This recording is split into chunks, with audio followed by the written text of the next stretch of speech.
Naimbag nga oras yung gagayem ken kaumsat. Iti karayto nga aldaw, July 4, 2019, aldaw ti Huwebes, na iserve ti temporaryo apan nakaipababa ti pwesto ni Honorable Jessie Galano, angkas mayor iti Paoay, Ilocos Norte, nga inserve ti Department of Interior and Local Government. Intay buyaen ti nagbali na press conference itay laing. Good afternoon to everyone.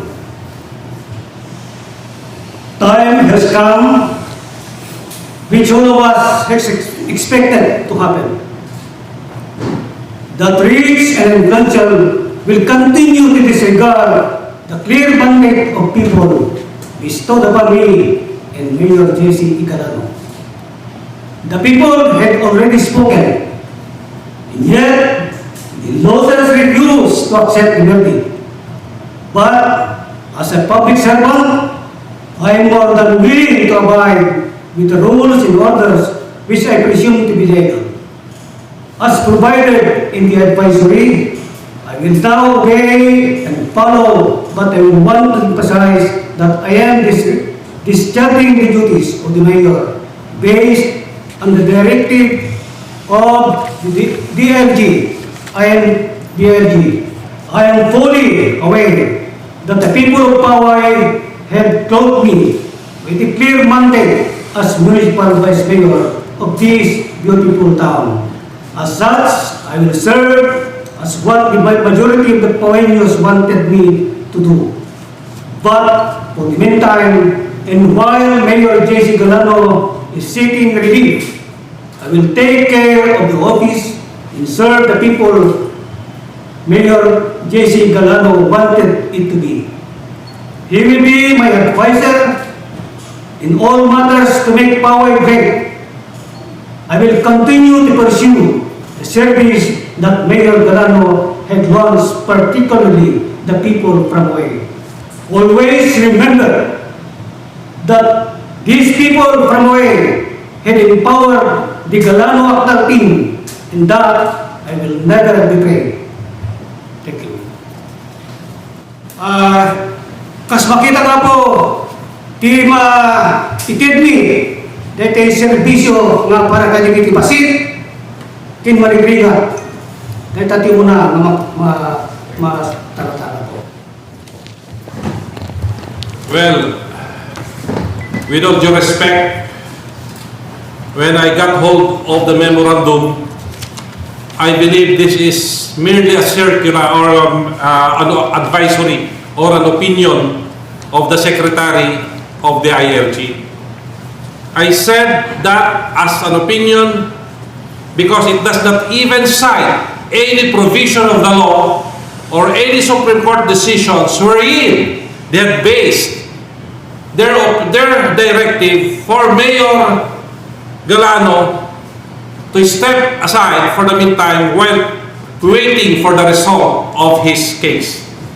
This is totally on my part as a lawyer without basis. And I say that because it's my first time to see a circular or a memorandum wherein it did not provide any basis for the reader of a memorandum to rely on.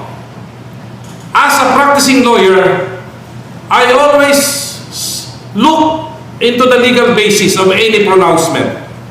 But in this particular memorandum, I have noticed that the Secretary of the ILG merely referred to a verbal communication given by the Ombudsman Samuel Martinez. And I believe that is not in consonance with the law. So, the answer to your question is, what is the next step? As provided for under the law, when you do not agree with the actions, orders made by any public officers, you have to go to court. That is why we are not going to streets, for we are civilized people. We want to follow the law, we will go to court. But without prejudice on what will be the sentiments of the people of Paoay who have clothed Mayor Galano as their mayor. Noon yan to aramiden da han mi nga basol deta po. Ngam ammo itay pela bigbigat na sakit tinakem dagiti kailian tayo nga taga Paoay tira aramiden dagiti basit lain nga nababaknang nga tattao ti ili nga Paoay nga di damet mga abak eleksyon ti anya mga eleksyon ito ili nga Paoay. Thank you very much. I believe this is again a trials on the part of every Paoayan news. I believe the trust repose on me is again a breach o na-violate na naman. Sayang. Pero ako naman, papasalamat pa rin kasi gusto ko talaga na lalaban at lalaban hanggang may hininga. Alam ko na mangyayari ito kasi tayo yung mga maliliit na tao lamang. Pero sabi ko, kaya natin na kahit alam ko na this is just an order, a memorandum wherein does not hold water. Hindi makakaano ito sa akin. Pero gusto ko kasi maging progreso ang Paoay. Wala naman mawawala sa akin. Kasi ang vice mayor ko naman, alam ko na makakatulong sa mga tao. Ang masakit lang sa akin, yung ibinigay na mismong mandato sa akin ay hindi na naman matutuloy. Ito kasi yung sinabi ko nun sa pabungad na salita ko for the second time around. Kaya hindi ako malungkot. Mas lalong tumibay ako nakalaban sa kanila. Alam ko, wala naman akong ginawa. Ang gusto ko lang sana mangyari, ang ating munisipyo at ang mga tao ay maging kalmado lang. Kalmado para magkaroon tayo ng kapayapaan. At ang gusto ko lang yung totoong justisya ay may bibigay, lalo-lalo na sa akin at sa mga kasama ko. Kaya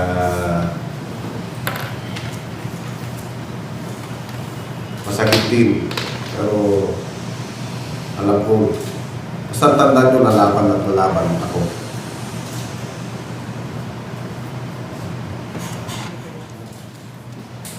The decision ti Ombudsman nga ibagbaga ng grave abuse kano di pinangperma iti travel order ti San Gunyan when I was the Vice Mayor.